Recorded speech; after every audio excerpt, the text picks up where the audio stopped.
అసలు రహస్యం. శ్రీపురం జమీందారు తన దగ్గరకు పనిచేయడానికి వచ్చే వాళ్ళను 3 ప్రశ్నలు అడిగి, వాటికి సరైన సమాధానం చెప్పిన వాళ్లకు మాత్రమే పని ఇచ్చేవాడు. ఒక్కొక్కసారి ఆయన ప్రశ్నలు అతి సామాన్యంగా ఉండి, సులభంగా జవాబు చెప్పగలిగేలా ఉండేవి.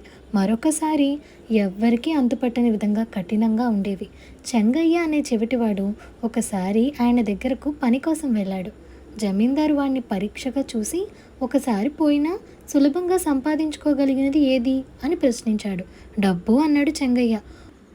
మరి ఒకసారి పోతే మళ్ళీ ఎప్పటికీ దొరకనిది ఏది అని ప్రశ్నించాడు జమీందారు.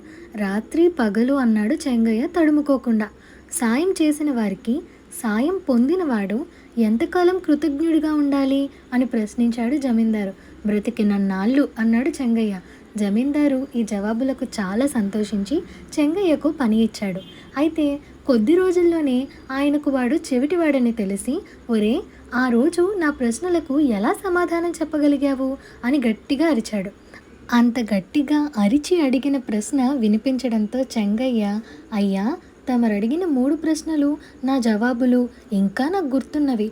ఏం కావాలి నీకు అని అడిగారనుకొని డబ్బు అన్నాను. నువ్వు ఎప్పుడు పని చేయగలవని అడిగారనుకొని రాత్రి పగలు అనేశాను. 3వ ప్రశ్నగా ఎంతకాలం పని చేయగలవని అడిగారనుకొని బ్రతికినన్నాళ్ళు అన్నాను అని అన్నాడు. సంగతి తెలిసిన జమీందారు, ఓరి చెవిటి వెధవా, ఇదా నువ్వు నా దగ్గర పని సంపాదించిన అసలు రహస్యం అంటూ పొట్ట చెక్కలయ్యేలా నవ్వుకున్నాడు. ఈ కథ మీకు నచ్చినట్లయితే like, share, subscribe to Priya stories Telugu. Thank you for watching.